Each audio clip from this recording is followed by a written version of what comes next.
Alaikum.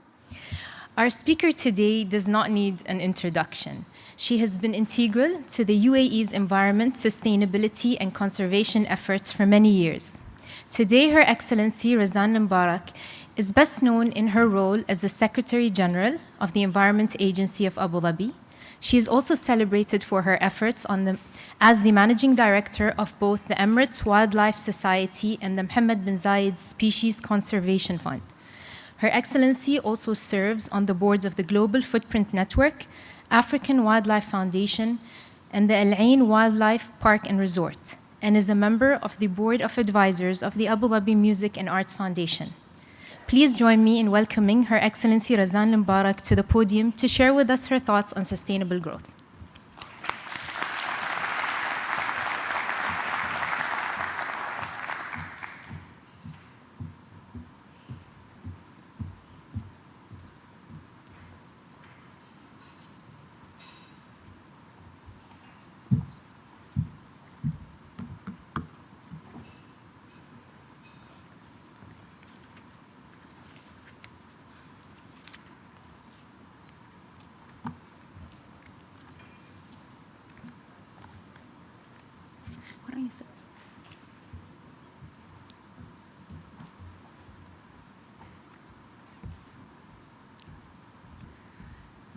Bismillah ar-Rahman ar-Rahim. Good afternoon. It's such a pleasure and truly an honor to be here. Thank you very much for that introduction. But one other point that I'd like to add to my introduction is perhaps how close Masdar and really Masdar Institute is to my heart. And it's truly a pleasure to be here and to talk to students, but also to talk to members of the public. I think what you're doing is great, engaging with people and getting people to come and really engage with government institutions, private sector, as well as the business community in terms of addressing and really debating the issues of sustainability. So why are we here today? And why is sustainability such a pertinent issue on our agenda? Essentially, it's the rising use of natural resources. It's the rising use of natural resources worldwide. And essentially, what that actually means is that everywhere around the world, whether locally, globally, but also within the business community, we are already facing issues of availability, issues of scarcity, which, as we know, also play an important factor in pricing. Today, with a population of over 7 billion people on our planet, we are consuming around 1.5 planet's worth to sustain our lifestyle.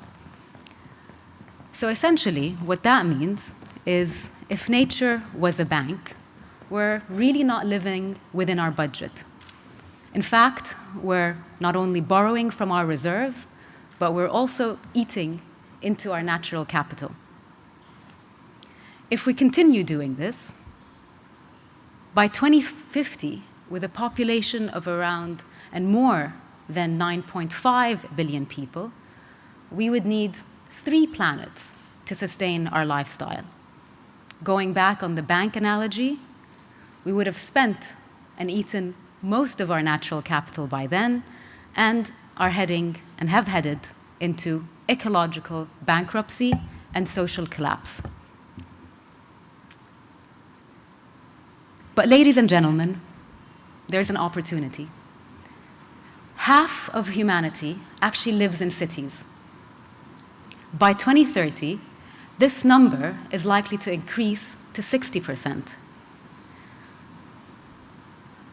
And you're no strangers to the fact that cities contribute 60 to 80% of energy consumption and 75% of our carbon emissions. So clearly, and today Masdar City is a testament, if we are to live more sustainably, the city must be at the heart of the solution. Why? for several reasons, but essentially, the density of cities provide opportunities for efficiency, but also provides opportunities for the uptake and the scaling up of innovation and technology.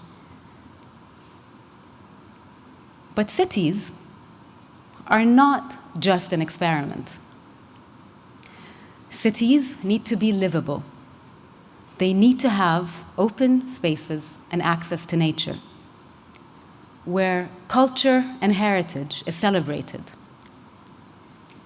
Cities must also cater for the people who live in them and facilitate for future trends. Again, according to the UN, by 2030, 60% of urban dwellers will be under the age of 18. So we must design cities to provide the right environment for young people to thrive and flourish. So how do we make this a reality?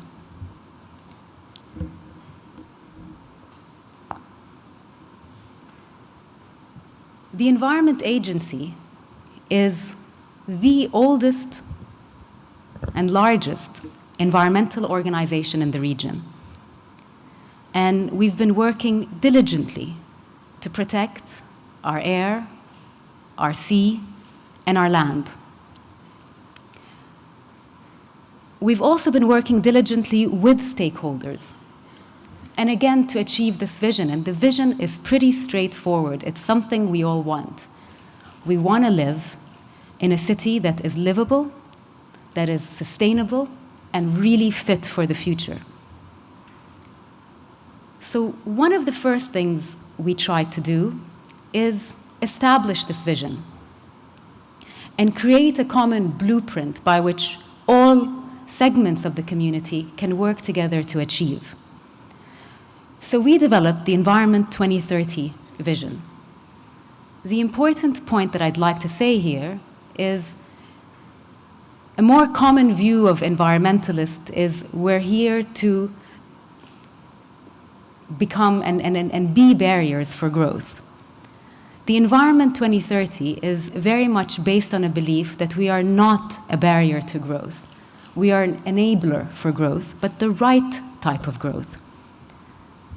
We believe that by taking environmental consideration at the onset and as part of a belief of how you create a sustainable city for the future, it makes us actually more competitive. When resources are dwindling, we know that the more efficient you are, and the more efficient cities are actually the winners in the future. One important part of the Environment 2030 vision is to work with and complement the economic vision of Abu Dhabi and try to decouple economic growth from emissions. But I want to share with you and be completely transparent with you is these visions, if we do not have the 3 C's, the cooperation of the community, the consistent working of all government entities, and the focus and the concentration, that's the 3rd C, on what we need to do, it's going to be very difficult. And I'd want to kind of stress again, we need to, for people to cooperate, we need everybody to believe in this vision. And I'm not quite sure that we're there. Everybody needs to be part of it. Every individual living in Abu Dhabi, in this incredible city, needs to be part of the vision moving forward. But enough of the soft stuff, enough of the belief, the heart, even though I do believe that's extremely important. There are also some practical consideration that, I'm proud to say, are happening. And today, me standing in this wonderful structure is a testament to that. What have we used the vision in a practical perspective? We've worked with the Urban Planning Council to really engage with them on the urban planning process, the idea of planning ahead, the idea of scheduling right infrastructure, and allocating funding at the right time, at the right place.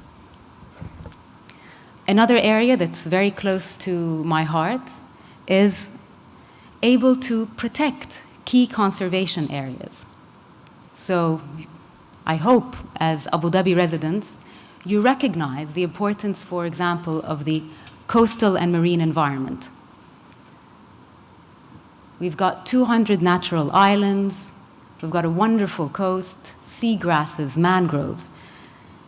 We need visions, we need proper urban planning to be able to protect these sites, not only to make our cities more livable, but essentially these sites are also important from a natural capital perspective.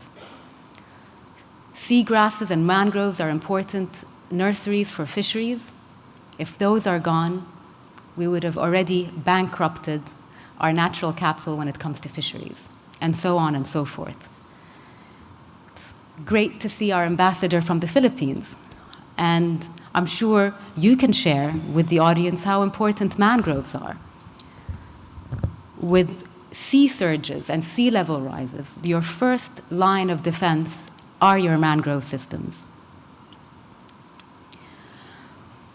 We're also focusing and continue to focus on the efficient use of resources. In the UAE, and you saw in the slide earlier, we do have high consumption of water and electricity. And I'm also happy to see, and sorry to embarrass you, Nick Carter from the RSB, who's working very hard to actually drive these consumption patterns down. But why are they so high? In part, let's give ourselves a little bit of credit that it's not 100% due to pricing and due to behavior change, but we do have a need to cool our buildings all year round. We also need to irrigate our landscapes and our parks to make our cities livable. But one thing we all agree, no matter where we're coming from, we need to reduce that impact. I'm sure you may have all heard about the program of Istidama, working very hard to increase the efficiency of buildings by implementing building standards. That's something we wholly support and are actually measuring the impact as it's being implemented. Another area is water. And this is a subject that I'll speak with my colleague Simon later during the presentation in more detail. But one of the things that, again, I'm very proud to talk to you about is there's been many efforts now to optimize the use of recycled water. In fact, Abu Dhabi government announced a zero discharge policy. So we will use every drop and use it again as efficiently as possible. The idea really is to replace dwindling groundwater resources, but also very expensive desalinated water, to help irrigate, again, our landscapes and support our agriculture. The thing there, it's a really win-win situation. The infrastructure that we've already embarked on, we'll have a return on our investment in less than 3 years, which is really incredible. Again, another thing that being Masdar students, professors, you've all played a very big part and role in, is the diversification of our energy use. So by 2020, 30% of our energy will come from low carbon, clean, renewable, or nuclear sources. The next area is sustainable transport. We need to ensure that people, goods, and services are able to move in our cities, around our cities, between our cities, as efficiently as possible, but also while minimizing the emissions and noise. One example that is already operational and is on a testing basis is the Ittihad Railway. A single freight train can carry the equivalent of 250 trucks. And that can result in more than 60% in a reduction of these emissions. I guess the point that I'm trying to say is, while visions can be really aspirational, I'm really looking at the practical things, the pragmatic things that we can do today. And these are some of the examples that are happening already. Another area is connections. So key areas in Abu Dhabi, I was just sitting with the Urban Planning Council and the Department of Transport, will be connected now through cycle paths. And I think that's fantastic because not only does it help in mobility, but of course it provides a safe environment for families and commuters to exercise outdoors within our beautiful city. I recently saw a quote that I'd like to share with you, and it says, essentially, that a developed country is not a place where the poor have cars. Rather, it's a place where the rich uses public transport. So these are the type of dialogues and dimensions that we need to discuss with the community in order for us to achieve. It's very hard not to talk about innovation when I'm in Masdar. Because really, innovation is the key, is one of the keys that will enable us to move beyond best practice today, but essentially build the best practices and create the best practices for the future. And Masdar is certainly an area where groundbreaking research is happening, and what we need to do is to be able to take this research, this technology, this innovation outside the walls of Masdar and into the larger community. Another pioneering project that I'd like to talk to you about is the Renewable Energy Water Desalination Program that was launched in 2013.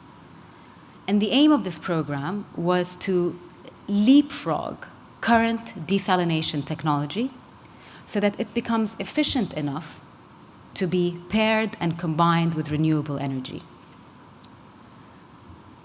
And all these projects will not just benefit the UAE and the region, but will contribute to sustainable solutions in many parts of the world and helps us build a competitive, knowledge-based economy and green jobs for the future.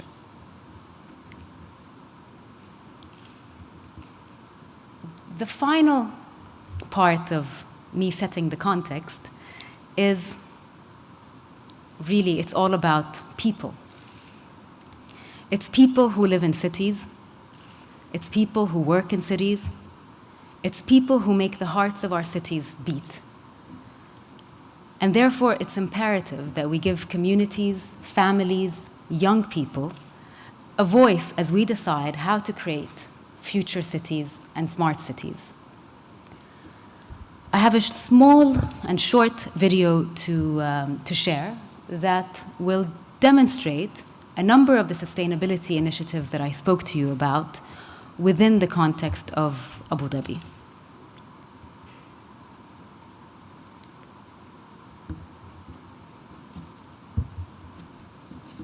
The rise of Abu Dhabi in just 2 generations has been simply astonishing, and it shows no signs of slowing down. At the current growth rate, the population could reach 4 million in just 25 years. But this growth creates a demand for energy, food, land and water. And this growth also comes at a cost. In a desert land like ours, the ecosystem is fragile and all too easy to throw off balance. We're already seeing the danger signs. Our fish stocks have declined alarmingly. Our fresh groundwater reserves won't last much longer. To satisfy our endless thirst, we're desalinating seawater. But that takes enormous amounts of energy, so we have to burn more fossil fuels, which add to global warming. And as we're already seeing, global warming is making the sea levels rise. And as we all live right by the sea, that clearly isn't good. In fact, it could be disastrous. Add that to the fact that we already live in a dusty environment, and we're adding to it with man-made pollutants. It can't be good for our health. We're also generating more and more waste. All in all, we have quite a few challenges. Fortunately, we also have solutions. We're building Masdar, a low-carbon city. We're on target to get 30% of our energy from low-carbon sources. Approximately 7% of our energy will be from renewables. We're improving our energy uptake from solar sources. And we're cooling buildings with a comprehensive cooling plan. That alone will mean 10 million tons less CO2 in the air. We're building a new rail network and integrating it with trams, a metro system and water taxis. And we're introducing legislation for cleaner vehicles and cleaner fuels, including low-sulfur diesel. The rail network alone will cut greenhouse gases by over 2 million tons a year. That's the equivalent of taking over 400,000 passenger vehicles off the road. We're making sure any new developments respect the water and marine life. We're raising awareness everywhere of the need to save water. We're bringing in tough legislation to curb effluent discharges and, better still, an innovative system to recycle it. With this new technology, we're actually converting effluent and using it to keep our parks and green spaces beautiful and blooming. And we're changing our agriculture from the roots up. New hydroponic systems could save up to 80% of our agricultural water. We're working hard to safeguard our precious natural habitats and allowing them to thrive without disturbance by creating protected areas. So far, nearly 6% of our total marine area and nearly 8% of our landmass has been declared protected. And we're tackling the decline of fish stocks with a number of strategies, including the introduction of aquaculture, which takes the pressure off wild shoals and brings jobs to the community. We have also reintroduced a number of endangered species back into the wild, including the Arabian oryx. We've developed a comprehensive waste management strategy for Abu Dhabi. We're finding new ways to treat and dispose of waste. We're building new treatment facilities that will generate energy and even create new recycled products. We're also developing a new legal framework, incentives and awareness campaigns for consumers as well as waste producers to make sure we all get to where we want to be. Yet these are just some of the sustainability projects we're working on. Clearly, there's still a lot to be done, and it needs support from everyone, the government, the private sector, and citizens of Abu Dhabi. Great, thank you. And with that, I'd like to dive into a topic that my colleague Simon will help facilitate. And the idea here is because we actually want to hear from you.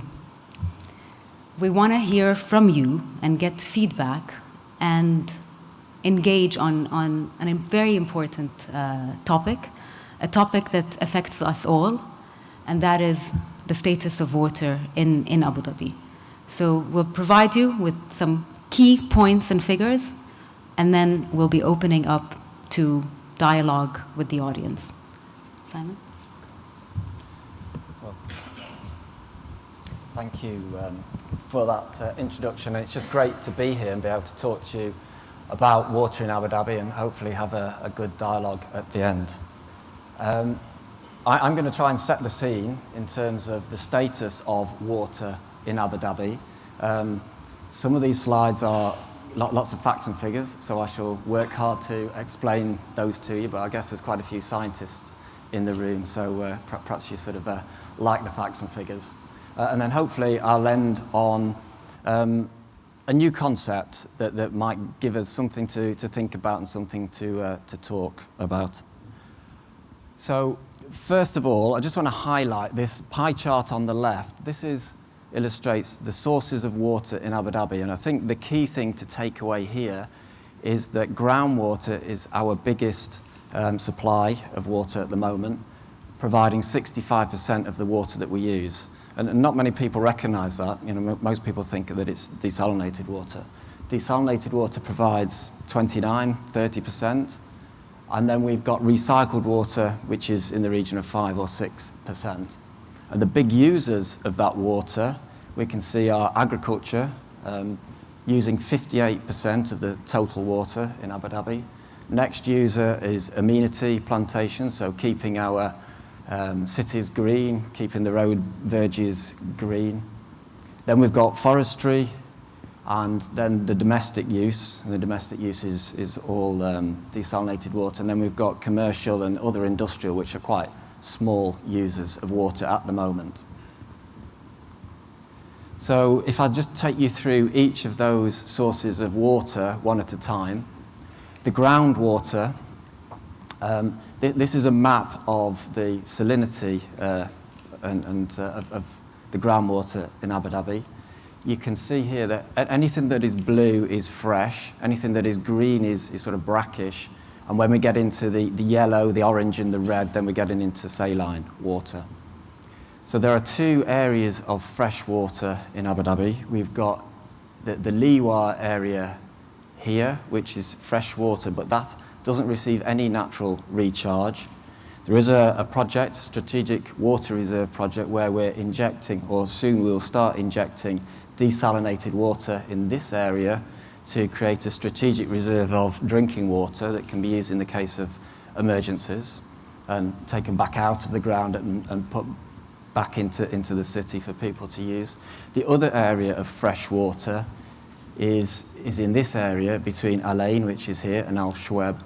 And it rains in Oman, in the Hajar Mountains, so we get some of runoff from that rain in Oman. Some of that is surface water, but a lot of it comes underground. So this does receive some natural recharge, but this natural recharge represents only about 5% of the groundwater that we use on an annual basis. This map shows the levels of the groundwater in Abu Dhabi. So anything that's green is basically neutral. It's not going up or down. And the green basically reflects the saline water, so we're not using it because it's saline. So the areas that are blue are actually, the levels of groundwater are actually rising. And then when we get into the yellow, the orange and the red, the levels are falling. So the reason that we have blue here is basically because we're moving water around. So this patch of blue here is where we have a big forest, and we are abstracting the water from areas and the fresh water, and we're moving it by pipeline, and we're irrigating the forest. So we've got just a movement in the water. And here in the Al Ain area, we're bringing in desalinated water from Fujairah and using that for irrigation, and we're also using recycled water. So again, that's causing a rise in some areas in the groundwater. Where we have the red areas, now that's where the groundwater is falling very significantly because we're abstracting it for use in farms and use in forests. So this area here, this strip where it's red, is of great concern to us. Red means the groundwater levels are falling between 1.5 and 5 meters every year. And in some of these areas, it's likely that the groundwater could run out in 10 to 20 years. Well, when I say groundwater, the fresh and the usable groundwater. So that's really quite a concern. And you'll notice that the areas that do receive the natural recharge are still red, meaning the levels are declining because we are over abstracting. So the main users of groundwater, well, agriculture uses around 80% of that groundwater. We've got forestry at around the sort of 15%, and then we've got the amenity plantations, 5 or 6%. And these numbers, you know, they are slightly estimated, but that's the general figures. Now, we've done some calculations. This number here represents the total groundwater reserve, but the usable portion, so the fresh and the brackish, that can be used for agriculture and can be used for forestry, is 115,000 million meters cubed.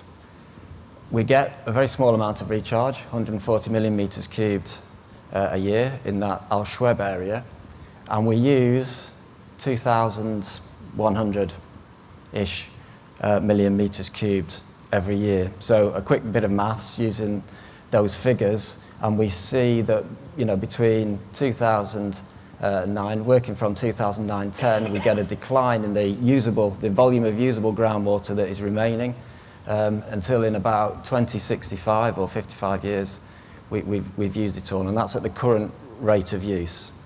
So the groundwater basically is a non-renewable resource, and it will run out if we continue to use it as we are now. If we move on to the desalinated water, as you can see from the pie chart on the left, the main user of desalinated water is in the domestic sector, using over 50%. And then the next big user is government, followed by commercial, and then a small amount is already being used in agriculture. But the key point here is, in this sort of graph in the middle, that Abu Dhabi is a very high user of water. So this represents the per capita consumption in the domestic sector. And we haven't got exact figures on this, but we use somewhere between, 550 and 900 litres per person per day. And if we look at, some of the examples we've got here from Europe, we've got the UK, 146, we've got France, 137. So, we're basically using perhaps 4 times the volume of water per person per day that they are in Europe. If we look at the recycled water, this is quite a busy slide, so I'll again try and explain it quite clearly. On the left, this gives us the ratio of return to sewer. So this is the water that we supply, which is the dark blue bars. So that's how much we supply, and in red, that's how much we're getting back through the sewer system.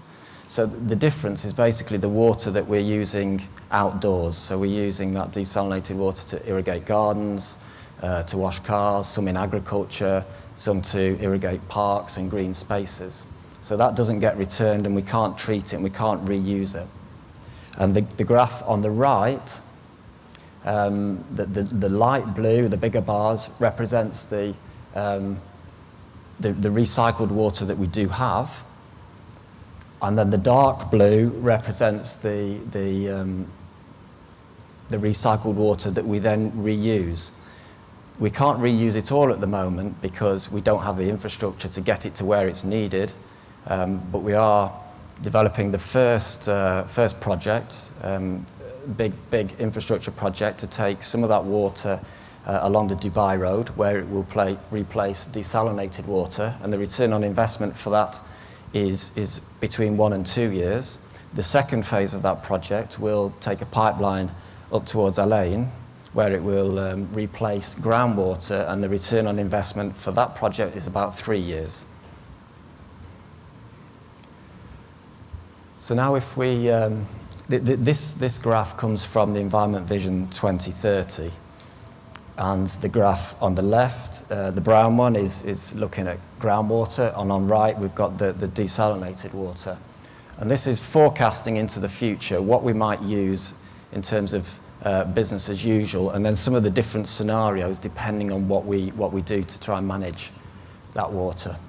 So in terms of the groundwater, this is what we use today, or 2010, when the latest figures were. The historic trajectory, and the labelling is the same on both of these graphs. This historic trajectory is what we think we'll use in 2030 if we don't do any, or don't make any intervention, so a business as usual scenario. So the difference in groundwater doesn't really change, because we'll continue to have the same number of farms. There isn't a plan to increase the number of farms.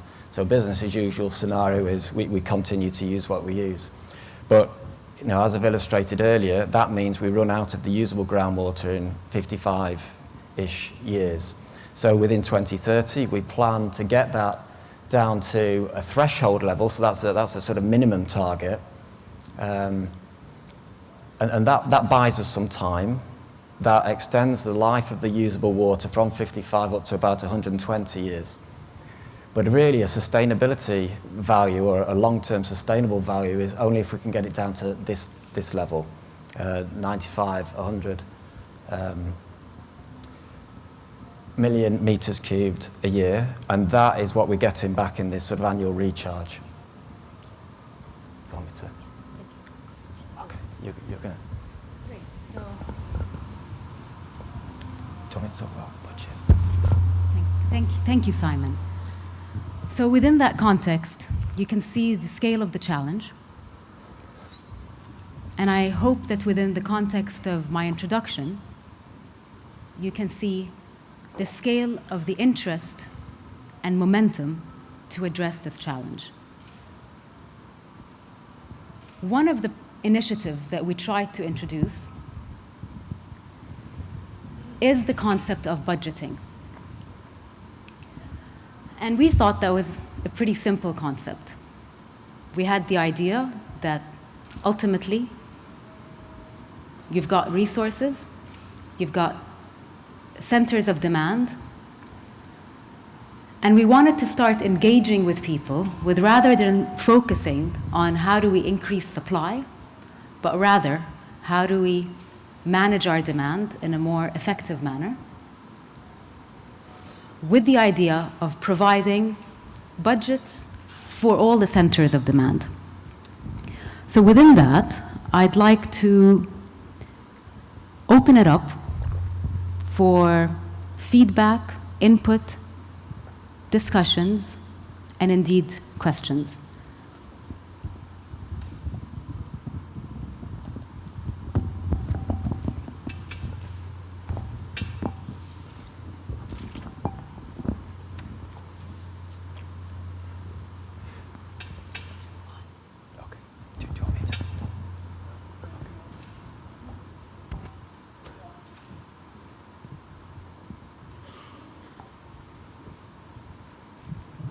Hello. Thank you, Your Excellency. Very inspiring speech, and thank you, Simon. I was surprised to see that 75% of our groundwater is used for agriculture. And to tell the truth, as a consumer, when I go to any supermarket to buy products, I see products from all over the world except UAE. So what is the contribution of the agriculture to the, let's say, food security within UAE, also to the economy of UAE, to job creation? That is an important element considering the high water resource footprint that it has. And another question for you, Simon. Do we understand also the effectiveness of the distribution, water distribution networks that we have? Do we lose a lot of water? We know that some cities, UN estimates that 40% of water that we desalinate, we produce, is lost through ineffective distribution networks. Thank you for that. The question of agriculture and its contribution to the economy is one that we've actually debated. On one hand, we have a representative from the Department of Economy today that could verify this further, but from the latest figure, the contribution is actually very low in comparison to the consumption requirements and future security of water.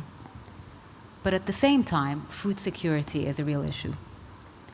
And it's something that needs to be balanced with available resources. And that's why we had a certain concept of how do we balance the need for food security within our borders, because there are also ways where one can secure food security outside, but actually the direction of and policy of the government was to look at it within our borders.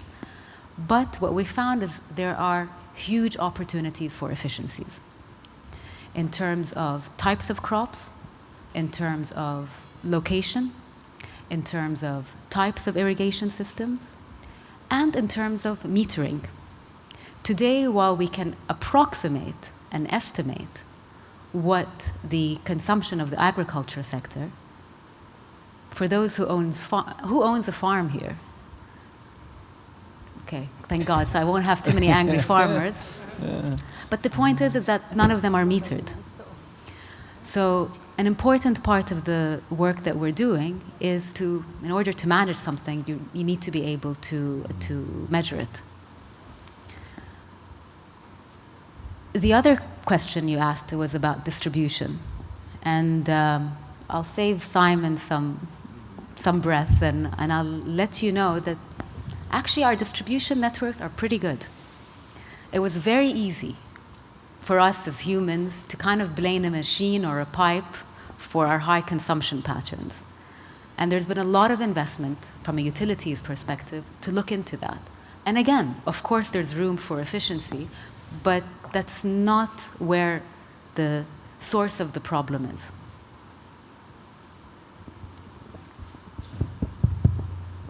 Me. Grace Princesa, Philippine Ambassador. No question, Excellency and Simon, just a commitment. I'm here to actually ask for an appointment later on. As we have discussed earlier, as the number 4 or number 5 source of labor migrant in the UAE, I think before I leave next year, we can have something of a modeling so that we can tell the Filipinos to not to take a bath 4 times a day, maybe just twice a day. We do love to take a bath. So, but no, seriously, indeed, I have some projects I'd like to present to you. So I'm just here to put my commitment to the Environment Vision 2030. Thank you, Excellency. With a name like that, of course, I cannot Thank deny you, Razan. anything. We see each other, so thank you. Thank you. There's somebody with the mic, and then... Yes, my name is Muhammad Sagar. Thank you, Your Excellency Razan. Thank you, Simon.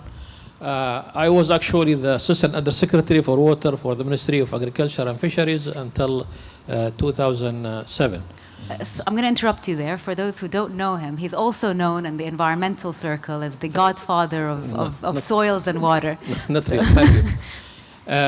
First of all, I thank you for this really fantastic presentation that I've seen today. And for sure, all these figures that we see here today didn't come just like that. I'm sure it was a work of years in order to come to these figures, because I think the first thing that I'm happy about today is that, first of all, we have put our problems on the board. And in the meantime, we have evaluated what are the sources of water and why we are having deficit and what we are going to do in the future. In my opinion, just to comment a little bit on my friend's question here when he's talking about agriculture and whether it is economical or not, we know that in any part of the world where we have arid regions in the world, there is no feasible agriculture if you put it in pure economical terms. We know that even in the West, agriculture is subsidized in order to keep some sort of, let's say, food security in any country. That is a fact. But the thing that I want just to elaborate here, talking about food security with our agriculture, is actually not there, because we know that the only product that I would say of food security factor might be the dates. The other part that we have here is also fish, as you know. But other than that, we don't have sugar, we don't have, let's say, meat, we don't have rice, and all these cereals and so on and so forth. So whatever that part is going to play in our food security is, let's say, limited. That is one thing. The other part of our agriculture is just fresh vegetables, as you know, and these are seasonal. And I'm sure with what we have now with this recycled or soilless agriculture, we call it, we can do a lot here in order to produce vegetable that we need. I visited just a farm recently of one of my friends here in Abu Dhabi, and the man said, if Abu Dhabi city wants to have a certain type of vegetable, I could produce it from only this farm.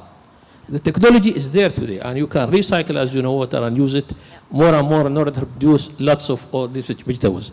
The problem is not producing the vegetables in UAE. The problem is the marketing of these vegetables. We are producing in the seasons sometimes more than what we need, and the majority of it, as you know, is lost.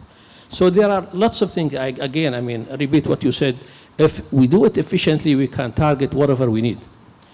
Going back to the table here, what I would like to see in the future is that this segmentation of this water, because as you know now, that in agriculture itself, we are using different type of water. We have the desalinated water that comes from, for example, either Fujairah or somewhere else, and they are even local desalinated water that is used directly for agriculture, which is a situation, as you know, is used in very limited parts of the world now.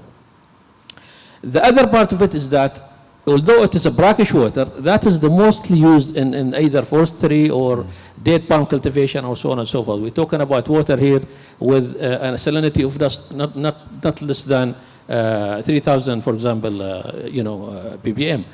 And in most countries of the world, you cannot use that for agriculture, but because we are blessed also with sandy soil here, which can percolate these salts, we are using it. In this regard, as you know, UAE is also working on the other side, which are creating a biosaline research center, as you know, in Dubai, to try to tackle of how to use this saline water in the future for something advantageous. So I don't want to take the time for speaking, but what I'm saying is that these figures are very good. Once we know where our problem is, and once we know what we can do about it, I think with the collaboration with Masdar City here, there are lots, stressing again on innovations, we can tackle lots of these problems. I'm not ignoring the other part, which is the legislative part, the institutional parts, and the coordination under all these entities to come under one strategy and one umbrella. Thank you so much. Thank you, Mr. Godfather of Water. But it is true.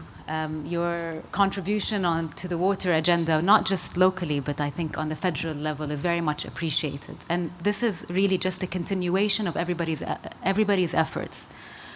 The innovation, or the new part, is exactly what you pointed out, is for the first time, we're looking at water in its complexity, but also in its diversity. Before, as you know, and again, this is not something that is unique to the UAE, but as part of institutional building and as part of development, water sector was completely segmented from one another. So the Environment Agency just dealt with groundwater, and we looked at that independently. The utilities dealt with desalinated water. The sewage utilities were specifically dealing with recycled water. And what we've realized is without actually working together, it's a full cycle. And we complement each other. And there's huge cost efficiency when you do that. So thank you for raising that. Question from the department. Oh, there's one here, sorry. I have a question relating to the participation of the private sector, and also a question that I noticed some of the maps and some of the things were focused purely on Abu Dhabi. And maybe this is because we're here in Abu Dhabi, but there might be some balancing resources that exist in the Northern Emirates, the mountains, areas where there could be potential for recovery of waters. Again, if we have a clear picture, it should be on a federal basis, so that the whole country, and we can understand maybe the results of that, so that we have a clear baseline from which decisions can be taken and move forward legislatively, as well as from the private sector. Now, the private sector, of course, it needs to be encouraged, it needs to be goaded, it needs to be sometimes punished when they are being excessive in their usage of very, very, very critical resource such as this. Food, we mentioned the food security of the nation, and this is, of course, of critical importance. And yet, the water resource, I mean, we can live without food for a long time to a certain extent, but water is critical for human life. And this is, I think, should be one of the most important national security criteria moving forward. Long preamble, forgive me. What can the private sector do more to try and help? Thank you. Thank you. Kind of let me address your comments in 3 different segments. The first segment is the issue of where does water lie on the national agenda? How much of a priority is it? And I think there's no better quote than to regurgitate than the quote of the Crown Prince of Abu Dhabi in 2013 during the International Water Summit, when he said that for us, water is indeed more important than oil. So it's very much there. And that's why you see the galvanization of institutions, both locally, and now addressing your second point, but more important and very importantly, on the federal level. When you said that, I looked at the audience, and I have to say that I had seen more nods than in the overall presentation. I'm standing here at a very good vantage point, so I can tell you that. And absolutely, overall, obviously, alignment of rules, regulation is critical. It's not only critical because of how do you enforce something when you only enforce it in one specific area. So that's extremely, extremely important. And I'm also happy to report that we're moving towards that. That was definitely a gap. And most institutions are now working to be able to complement and complete, but also be part of this vision. Which takes me to what I was trying to say. One of the things that we need to be better at is sharing this vision with members of the community, governments, both at the local and federal level, but also the private sector, because we're all part of it, and we're all responsible in our own way to be able to implement and execute. The private sector is a significant player, and we haven't really knocked on your door as much as we should do. And I have to say, you haven't knocked on our doors yet. And then this is an invitation. The private sector is significant not only because of the impact, and we as an environment agency do regulate both private and government sector when it comes to developments and operation, but we also look towards you when it comes to very much needed innovations and needed solutions. As governments, and I think the UAE is very different, but normally governments, we're buried with bureaucracy, with paperwork, with processes. And it's difficult for us to think outside the box. And we look for the private sector to support us. And this is a promise from the Environment Agency to really find ways, and I look for your feedback on how do we best engage with you. Thanks. Just example of, just to support what you're saying, of the private sector, even though I'm from Borouge, and Borouge is not a private sector, it's part of the ADNA group of companies, but it is an example where companies and private sector can put sustainability as part of their strategy in developing products and innovation that support the main challenges that we have. And today we are talking about the food security, we're talking about water security, and all of that. And we have an innovation center here close by. We are collaborating a lot with the Masdar Institute in researches, and one of the current research we are doing in what's called agriculture greenhouses that improves better than conventional greenhouses, 30% reduction in water consumption and increase in productivity. And I think Philippines are using our product a lot here. So private sector can do a lot, and we can collaborate, and we can, as Her Excellency says, innovation and making sustainability as part of our strategy for product development. I mean, this is a fantastic audience. Everybody's supportive, everybody, and also really complimenting exactly what we're saying. One of the trends that I just want to kind of talk to you about is the difference between corporate social responsibility and actually having sustainability as part of an objective. And it's important to differentiate the two. We've got many companies that reach out and they say they want to talk about sustainability, but a lot of it is just corporate social responsibility. Can we do a cleanup? Can we go out? And I do think it's important, because I think people need to touch, need to feel, need to participate. But I think what we're talking about here is recognizing that sustainability is in the company's best interest. Because in the future, and today, we are facing diminishing or the rising cost of natural resources. Okay. I think it's one last question, right? Yeah, thank you. Thank you, Your Excellency, and thank you, Simon. My name is Aid Al-Breiki. I'm from the Department of Economic Development of Abu Dhabi. And I have a brief comment. First, about the agriculture. It's true that its contribution to the GDP is very minimal. It's less than 2%. And now, the point I want to make is what we're missing in all this, whether it's about water or electricity, is the price signal. We really have to come in terms with this sooner or later. Even if we want to support people, we give them cash and let them pay for it. People have to realize how much something costs if we want them to conserve it in the future. And again, another point is that we come back full circle to what you said, Your Excellency, in the beginning about sustainability and economic growth. We do agree that there is no competition and they complement each other. In the case of Abu Dhabi, because we're starting from scratch in all industry almost. So we have a choice to make.